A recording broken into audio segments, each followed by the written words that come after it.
Alors, Monsieur le ministre, pour poursuivre et pour peut-être en finir avec cette rubrique, nous vous proposons de suivre quelques suggestions qui ont été également recueillies sur le terrain.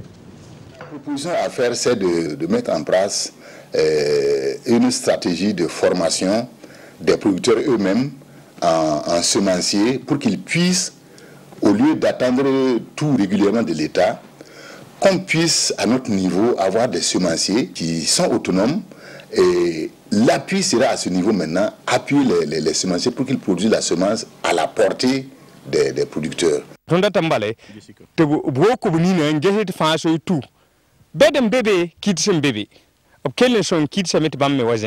Le secteur agricole burkinabé est en train de se moderniser, de se mécaniser. Nous pensons qu'il faut, pour soutenir cette dynamique-là, peut-être prévoir une spécialisation en mécanisation agricole. La GNP, c'est vraiment bien. C'est une tribune où les producteurs et les chefs d'État se retrouvent pour vraiment échanger. Donc notre préoccupation dans ce cadre-là, que ce soit vraiment biennal. Quand on regarde la manière que on va avec les paysans à la GNP, ça ressemble comme que c'est un meeting politique qui n'a rien à voir avec le développement agricole. Parce qu'on va avec plus de 1000 producteurs agricoles qui vont faire les 3 jours et personne d'entre eux ne peut prendre la parole pour dire quoi que ce soit. C'est quand même bien qu'on a les gens, des leaders paysans qui peuvent vraiment s'exprimer, donner leur point de vue et discuter direct avec le président, que ça ne soit pas orienté aussi. Il faut qu'on uniformise, on trouve une structure qui gère les semences. C'est vrai que pour la campagne hivernale, les semences sont gérées, on nous dépose souvent des semences. Mais au niveau de la production maraîchère, il n'y a pas de structure qui gère les semences. Donc on rencontre des multitudes de variétés sur le terrain.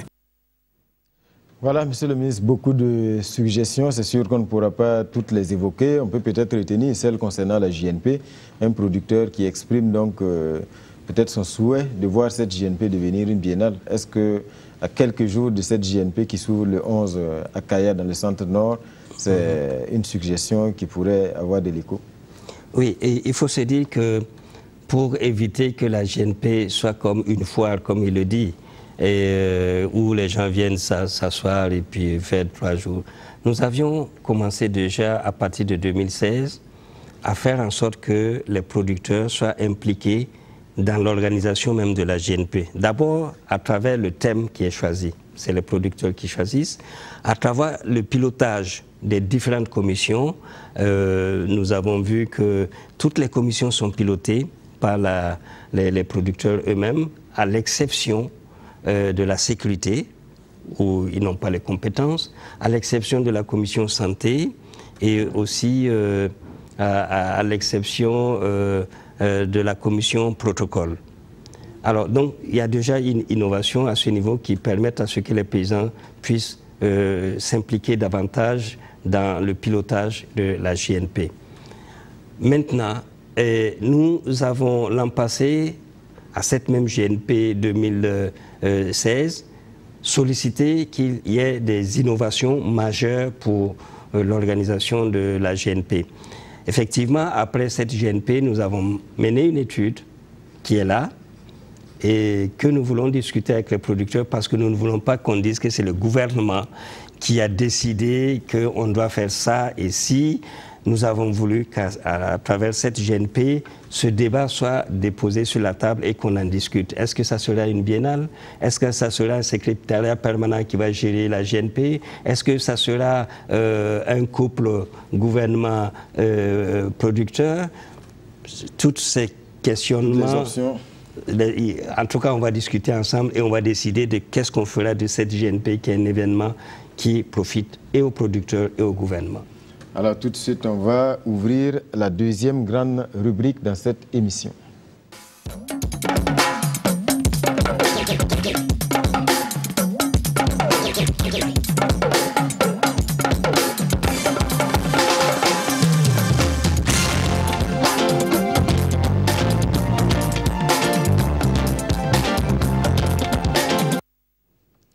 Les aménagements hydrauliques, difficiles, voire impossibles d'atteindre la sécurité alimentaire sans cette possibilité de production en situation de maîtrise totale de l'eau. Mais quelle est la situation actuelle au Burkina Faso en la matière? Quelques éléments de réponse dans ce reportage. Le Le développement des aménagements hydrauliques soutient la maîtrise des potentialités agricoles en vue d'assurer la sécurité alimentaire. Le Burkina Faso se caractérise par un stress hydrique affectant sa dotation annuelle par habitant estimée à 850 m3 d'eau pour un seuil de pénurie évalué à 1000 m3 par an et par habitant. D'où le recours du gouvernement à des politiques et des stratégies de bonne gestion des ressources en eau à travers les aménagements hydrauliques tels le pôle de croissance de Bagré, l'aménagement de la vallée du Sourou, le barrage hydro-agricole de Samandeni, les bas-fonds de Douna et Niofila, la plaine irriguée d'Andekanda et le lac Bam, pour ne citer que cela. Les superficies aménageables en bas-fond sont estimées à environ 500 000 hectares sur le territoire national. Cependant, 10% seulement de ces superficies aménagées sont exploitées. Il s'agit donc pour le gouvernement d'élaborer et de mettre en œuvre des stratégies de développement des aménagements hydrauliques, d'assurer la réalisation et l'appui à la gestion des aménagements hydrauliques et des infrastructures d'irrigation, d'assurer la coordination du développement de l'irrigation et la promotion des technologies innovantes. Du reste, pour la seule année 2016, le gouvernement, à travers le ministère en charge des aménagements hydrauliques, a procédé à l'aménagement de 6548 hectares de nouveaux bas-fonds, 691 hectares de nouveaux périmètres irrigués et 332 hectares de périmètres maraîchers.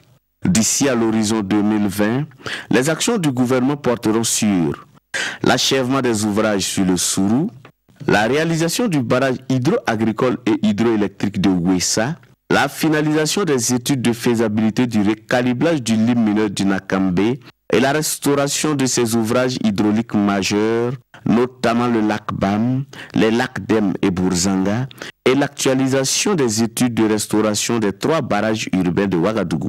Il s'agit à terme d'accroître les potentialités de production par la valorisation des plans d'eau existants et la prospection de nouveaux plans afin de faire reculer considérablement l'insécurité alimentaire. Voilà pour ce reportage. Et dans cette rubrique également, Monsieur le ministre, nous vous proposons de suivre quelques réactions recueillies sur le terrain. L'État a beaucoup fait pour le Sourou. On ne peut pas remercier l'État. Ils ont fait pour eux-mêmes, pas pour le Sourou, mais pour tout le Burkina, la nation entière. Vraiment, nous remercions beaucoup l'État à travers les aménagements qu'ils ont mis en place. De Sonon jusqu'à la frontière du Mali, nous sommes pratiquement presque à 7000 hectares d'aménagement. Nous sommes dans des périmètres aménagés où nous pouvons produire chaque fois l'oignon. Nous n'avons pas de problème de l'eau grâce aux aménagements agricoles. Ça, c'est un point fort, en tout cas, que nous tenons à remercier beaucoup le gouvernement. L'encadrement. Nous avons l'autorité de la mise en valeur de la vallée du Sourou l'Anvers qui est là. Nous avons des agents très compétents derrière nous, qui nous soutiennent, qui nous encadrent pour que nous puissions, en tout cas, produire de l'oignon de qualité, pour en tout cas faire face au marché qui est présentement très compétitif. J'apprécie déjà notre partenaire qui est là, Bagré Pôle. Puisque je dirais dans les années 2000, 2001 jusqu'en 2010 même, j'avoue qu'un producteur par hectare ne pouvait pas avoir plus de 3 tonnes. Mais de nos jours, on monte à 4 tonnes et plus. Pourquoi? Parce qu'ils nous ont accompagnés à avoir des prêts au niveau des banques. Au niveau du maraîchage, nous n'avons pas de magasin de séchage. Nous n'avons pas le marché. Ou bien, nous n'avons pas d'engrais pour appuyer les producteurs en tant que tels. Les producteurs en tant que tels n'ont pas même de superficie pour s'engager. À Soum, les gens viennent avec les semences de partout, donc on n'arrive pas à contrôler les semences que les gens utilisent au niveau autour du barrage. L'eau a englouti d'énormes hectares de terre cultivables. Alors donc on espérait compenser cette perte-là par les périmètres aménagés. Mais malheureusement, depuis 2009, date à laquelle les aménagements ont commencé, jusque-là, vraiment, il n'y a pas d'espoir. L'entreprise qui était affectée à réaliser cet aménagement-là a mis la clé sous le paillasson depuis l'année 2012. Jusque-là, rien. Alors, en 2015, il y a eu une lueur d'espoir qui s'est présentée à nous avec le lancement des activités de la rive gauche. Mais on constate que depuis près d'un mois déjà, cette entreprise a commencé à plier. Nous avons la baisse de la fertilité des sols au niveau de la vallée du Sourou. Donc si le sol n'est pas de qualité. Les conditions ne sont pas réunies. Donc le produit qui va sortir aussi souffrira de qualité. En plus de cela, il y a la question des ravageurs. Actuellement, au niveau de l'oignon, nous avons, depuis l'année passée, des attaques fongiques de fusariose, d'alternariose qui fatiguent les producteurs. Et ça joue sur la qualité. Et aussi, au niveau de la tomate, où nous produisons près de 7000 tonnes annuellement, il y a des attaques. Une des difficultés que nous rencontrons au niveau de la région du Nord, ou de la céréale du Nord ici, c'est l'écoulement des produits maraîchers, souvent la pomme de terre, les oignons et tout ce qui s'ensuit. Bon, Michi ufana be, obutuka na anga Michi malo dumu. Sama ufana be, obanga sima. Voilà, Madame Siri qui vient de s'exprimer en Djoula. Je crois que sa préoccupation concerne le fait que les animaux sauvages, notamment les hippopotames, viennent ravager les périmètres de riz. Alors, Monsieur le ministre, que de préoccupations soulevées, est-ce qu'aujourd'hui il n'y a pas lieu de véritablement mettre l'accent sur les aménagements hydrauliques quand on connaît les aléas de la campagne humide? Oui, c'est vrai, la préoccupation de Madame est prise en compte parce que nous travaillons sur ce dossier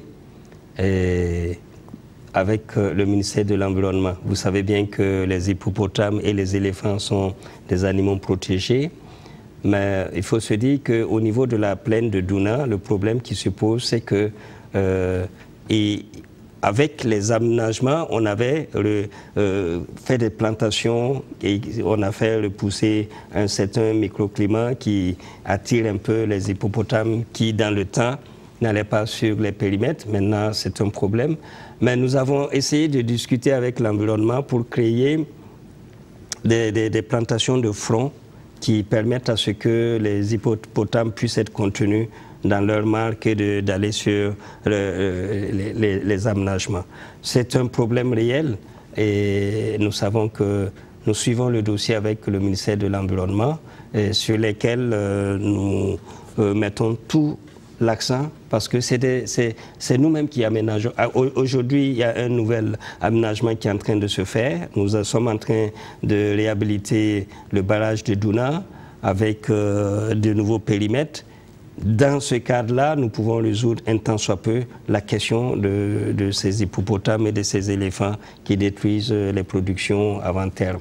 Et quelle est la priorité aujourd'hui qui est accordée véritablement à ces aménagements? Parce que, comme je le disais, peut-être qu'on peut dire que l'avenir et le défi de la sécurité alimentaire ne peut être relevé que par là, parce que la campagne humide aujourd'hui est sujette à beaucoup d'aléas.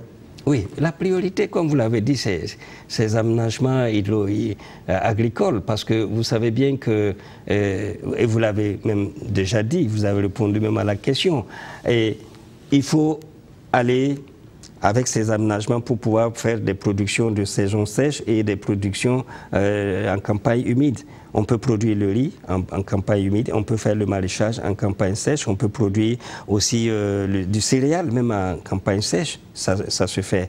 Donc nous mettons nos priorités pour que la campagne sèche puisse être un complément des productions de la campagne humide et les aménagements, vraiment, c'est une priorité dans le ministère de l'Agriculture. Alors tout de suite, la première question recueillie sur le terrain. Monsieur le ministre,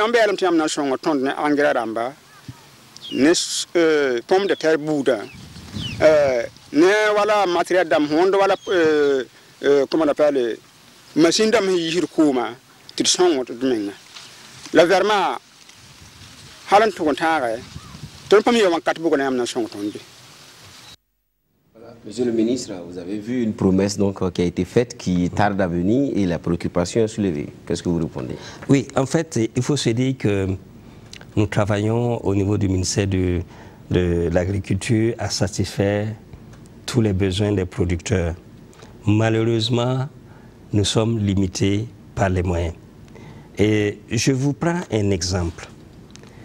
Tous les besoins de notre pays en engrais, tous les besoins sont chiffrés à 385 milliards.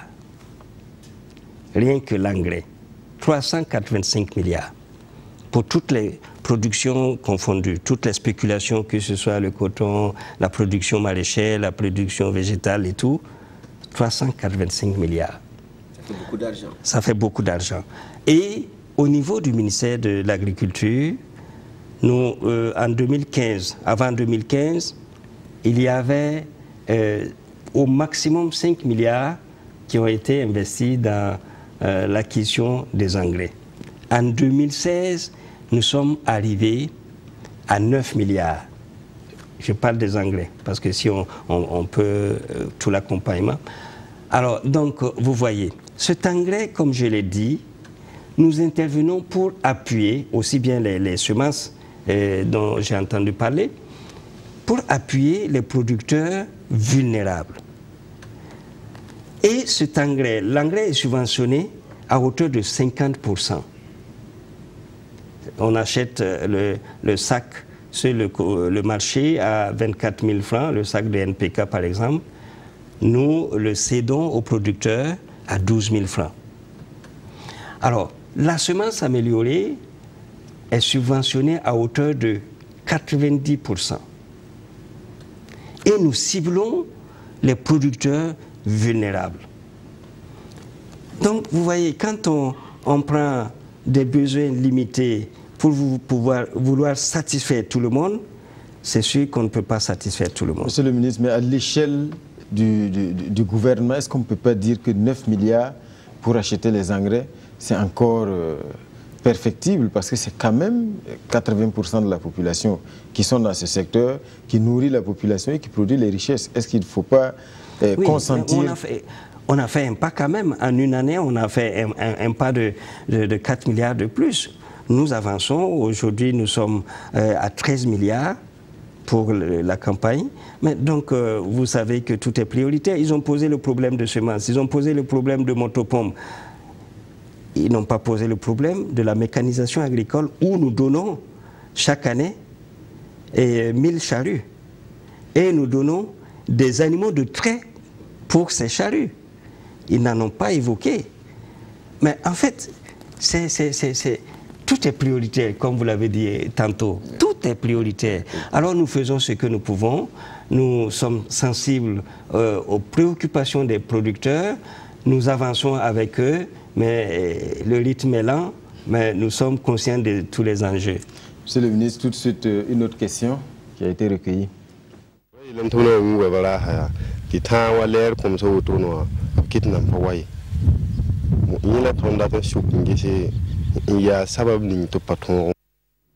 C'est un moré, mais je crois que la préoccupation, c'est le barrage de Yilou qui attend d'être curé. Et je ne sais pas si précisément vous avez une réponse précise pour le... Bon, je n'ai pas une réponse précise pour lui parce que le problème de barrage relève de mon collègue de l'eau et de l'assainissement. Et je pense que si le barrage a des problèmes, mon collègue a dû le prendre en compte dans son plan de travail 2017 et certainement qu'il arrivera un jour pour curer le barrage. Alors, on poursuit tout de suite avec une autre question. Alors. La question est que depuis 3 ans, les gens sont là pour l'aménagement du périmètre irrigué à Liptougou. Puis ce n'est pas toujours opérationnel, les gens veulent travailler. Qu'est-ce que vous en dites? Monsieur le ministre, toujours la question d'aménagement. Aménagement, oui. Effectivement, Liptougou, c'est un barrage qui a été construit dans les années 2010 et par un programme de construction de 3 barrages, Liptougou, Ankanda et Pensa. Effectivement, la BOAD qui finançait enfin la construction des barrages était financée par la BID, la Banque islamique de développement, et la Banque ouest africaine de développement a commencé des aménagements qui, dans le cadre d'Ankanda, presque terminé. Mais dans le cadre de Pensa et de Liptougou, nous avons revisité le programme, les 2 programmes, et de nos jours, nous sommes en train d'aller à un aménagement de 525 hectares.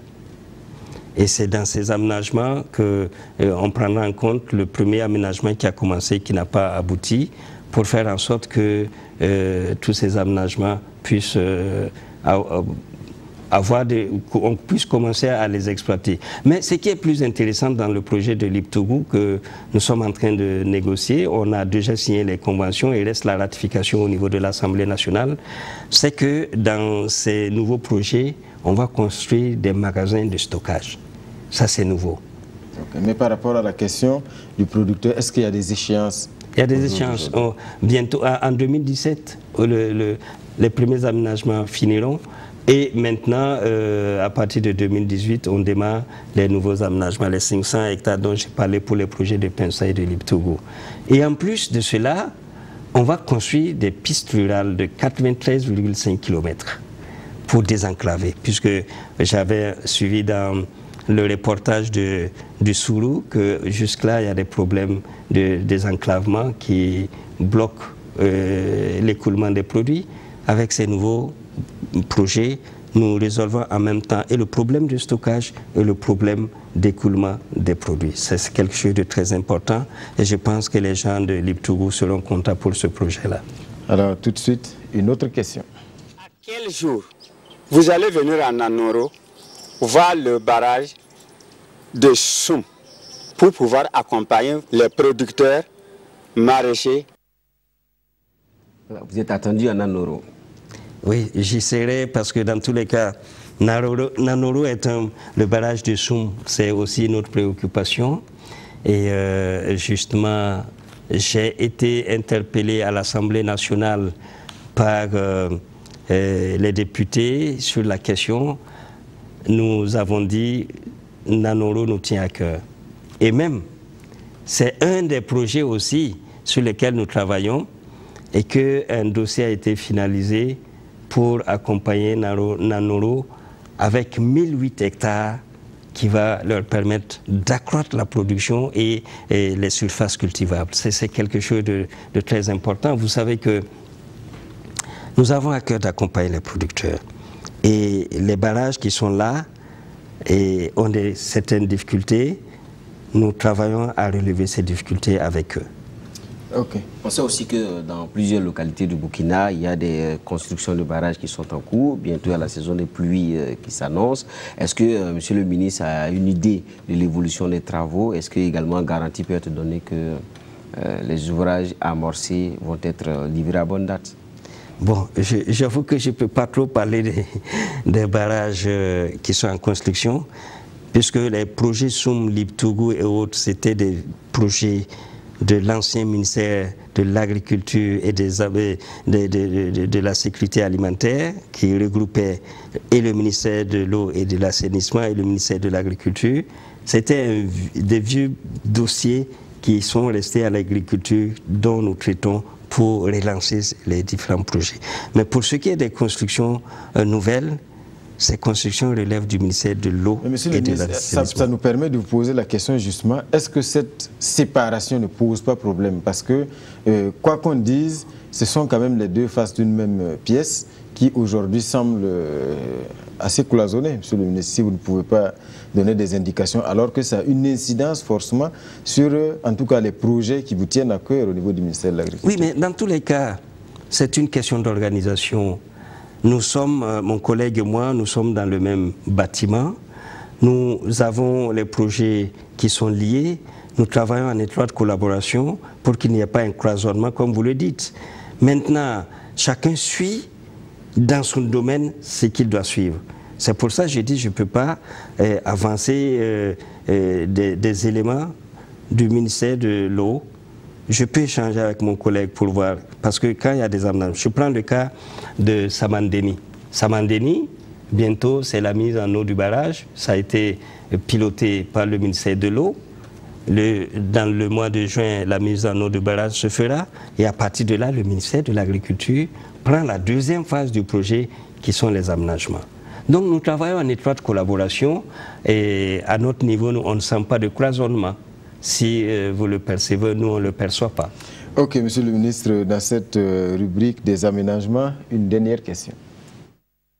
Monsieur le ministre, à quand un soutien consistant à l'endroit de ces associations qui œuvrent pour la maraîchiculture au Burkina Faso. Les associations qui attendent un soutien consistant, monsieur le ministre. Oui, mais en fait, j'ai déjà répondu à toutes ces questions. Le ministère de l'Agriculture œuvre pour accompagner les maraîchers. C'est pour ça que nous avons pensé à des chambres froides pour la conservation. C'est pour ça que nous avons pensé à la transformation de certains produits. C'est pour cela que nous avons construit à certains endroits des plateformes. Je prends le cas de ce monsieur que je connais très bien. À Wayugé a une plateforme pour justement les maraîchers. Actuellement, il y a un problème à cette plateforme parce que le groupe électrogène ne fonctionne pas. Bon, si on dit à quand on va aider les maraîchers, alors qu'on le fait déjà, peut-être à quand on peut accroître le soutien aux maraîchers. Ça, au fur et à mesure que nous avançons, nous leur donnons toute la technicité pour travailler.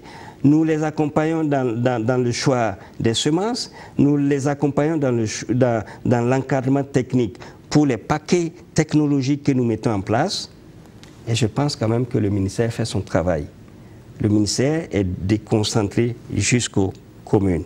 Et je pense quand même qu'à ce niveau, et vous avez vu, il y a un producteur, justement ceux du Soulou, ils ont remercié le gouvernement de l'accompagnement qu'il leur a fait. Ils produisent bien, mais ils ont un problème. C'est le problème de l'écoulement et des attaques. Ça, c'est une réalité. Mais le ministère est présent avec tous. Monsieur le ministre, il y a certaines questions quand même assez importantes qui ont été évoquées, liées notamment à l'origine des intrants qui entrent dans le pays. Il y a un des intervenants qui l'a évoqué, notamment la question des pesticides et autres qui sont aujourd'hui utilisés pratiquement, en tout cas à tort et à travers au niveau du pays. Alors, est-ce que ça, ce n'est pas une menace sérieuse pour la production agricole au Burkina Faso? Oui, c'est une menace sérieuse pour la production agricole et nous luttons contre cette menace. Aujourd'hui, nous avons sur la table de l'Assemblée nationale un projet de loi sur les pesticides et nous pensons que ce qui doit être fait doit être fait. Il faut que nous sanctionnons ceux qui font introduire des pesticides de mauvaise qualité, des engrais de mauvaise qualité, des intrants en général de mauvaise qualité dans notre pays. Mais il faut se dire que ces produits sont achetés par les producteurs eux-mêmes. Et c'est ça qui cause problème. Nous avons dans notre ministère une direction qui s'occupe du contrôle de qualité de tous les produits qui entrent dans ce pays.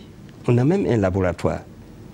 Alors donc, si on veut acheter les produits de moins chers, en ce moment, on se retrouve dans des produits non homologués. Alors que les pesticides et les engrais sont des produits homologués à travers lesquels le ministère veille. Et même les semences. Alors donc, on va prendre quelque chose qui n'est pas bon. D'abord, très dangereux pour la santé humaine, pour eux-mêmes, dangereux pour le sol et dangereux pour la production. Oui, et à côté de ça, il y a des jeunes, par exemple, au niveau du Burkina, qui se sont lancés dans la production quand même des engrais agroécologiques. Est-ce qu'au niveau du ministère également, on tient compte de ces aspects-là? Est-ce qu'on va aussi pour encourager l'initiative privée dans ce secteur? C'est notre mission qui nous est très chère. Si vous vous rappelez très bien, dans ce pays, on a fait la promotion de la fumure organique. Les fosses fumières, dans tout ce pays, vous en trouverez. Dans tous les pays, vous trouvez les fosses fumières pour produire l'engrais organique, la fumée. Alors, donc, quand nous voyons et nous faisons en sorte que cet engrais soit enrichi par le phosphate que nous tirons directement de notre pays, et c'est de l'engrais de qualité. Et tout ce qui peut être produit et qui peut être utile pour accroître la productivité, pour accroître la production végétale dans notre pays, nous encourageons. Et même que, parlant de pesticides, j'ai vu lors de la journée promotionnelle des maraîchers du Yatenga, un nouveau produit fait à base de Nîmes. Et j'ai encouragé le producteur, j'ai même pris un certain nombre de produits pour le tester moi-même dans mon jardin. Et c'est des trucs qui sont très bien, que nous encourageons. Ok, Monsieur le ministre, pour finir dans cette rubrique, nous vous proposons là également des suggestions. Ils n'ont qu'à tout faire pour mettre l'usine de tomates là en marche et l'usine de recouvert là en marche et chercher les marchés pour nous qui travaillent comme ça là, qui font dans le maraîchage là.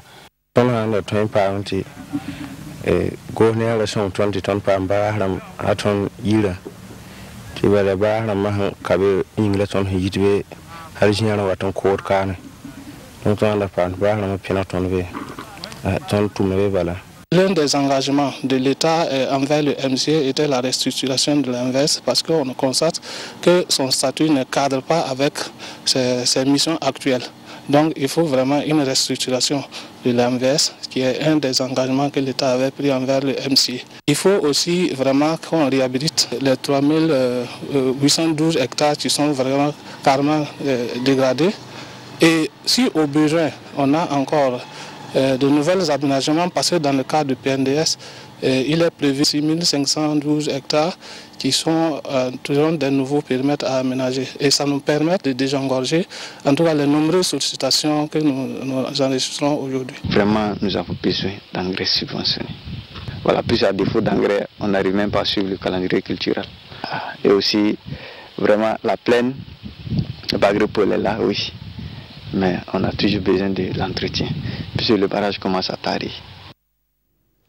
Voilà, Monsieur le ministre, des suggestions, on espère que vous avez pris bonne note. Avant peut-être de finir, Monsieur le ministre, il y a beaucoup d'inquiétudes qui sont quand même revenues sur le terrain. On a beaucoup de campagnes où les jeunes aujourd'hui délaissent l'agriculture au profit d'autres choses, notamment l'orpaillage et autres choses. Toujours est-il que le métier de l'agriculture, en tout cas, ne fait pas bonne presse auprès des jeunes dans les campagnes. Est-ce que ça, ce n'est pas un motif d'inquiétude aujourd'hui? Oui, c'est un motif d'inquiétude puisque ça a été le thème même de toute une journée nationale des paysans avec lesquels nous avons débattu l'année passée. C'est pour cela que nous nous sommes dit qu'il faut accompagner, encourager la jeunesse. Et c'est pour cela que ceux qui sont formés, qui ont un minimum de connaissance du travail de la terre, on a décidé de les accompagner avec du matériel, avec un minimum de ressources financières pour s'auto-employer. Alors, donc c'est une préoccupation. La terre n'est pas un métier salissant. La terre est un métier promoteur et nous faisons en sorte que chaque jeune puisse comprendre qu'à partir de la terre, nous pouvons être, on peut se développer et soi-même, on peut contribuer au développement de notre pays. Et les jeunes sont motivés, ils veulent y aller. L'autre question, c'est l'accès au crédit, les questions de financement. Il était annoncé l'ouverture d'une banque agricole. Aujourd'hui, qu'est-ce qu'il en est et qu'est-ce que vous avez à dire aux producteurs? Oui, le problème de la banque agricole est presque résolu. Et je pense que vous suivez l'actualité. Le Premier ministre lui-même a piloté le dossier. Aujourd'hui, le dossier est mûr et le capital a été libéré et puis les souscriptions ont été faites à hauteur de 15 milliards. Alors donc maintenant, il reste à lancer le produit pour résoudre un temps soit peu au niveau du monde rural. Donc il n'y a pas d'inquiétude, l'argent sera là et vous allez travailler. Oui, mais il faut se dire qu'il y a d'autres fonds qui peuvent contribuer au développement de l'agriculture, qui sont logés un peu au niveau du ministère de l'Agriculture et à d'autres niveaux. Et je pense que nous ferons tout pour sensibiliser davantage les jeunes à aller vers ces fonds, à monter des projets qui leur permettraient de pouvoir entreprendre eux-mêmes et aussi créer de l'emploi pour d'autres jeunes. Parce que quand on se lance dans l'entrepreneuriat agricole, on aura besoin, si on a un tracteur par exemple, il faut un tractoriste, quelqu'un qui sait manipuler les choses, et on aura besoin peut-être d'un petit comptable qui pourra suivre les approvisionnements, l'écoulement, la vente des produits et tout ça. Okay. Bon, c'est un peu ça et c'est notre souci. et nous tenons à encourager les jeunes. Je pense que ça va être le dernier mot pour ce soir. On va vous remercier encore pour votre disponibilité, en tout cas pour cette émission Dialogue avec le gouvernement que j'ai pris plaisir à conduire en compagnie de mon confrère Mahamadi Ouedraogo de la web télé Agribusiness TV. Voilà, mesdames et messieurs, c'est tout pour ce numéro de votre émission Dialogue avec le gouvernement qui a été donc organisé en collaboration avec le service d'information du gouvernement. Merci pour votre attention et à bientôt. Merci.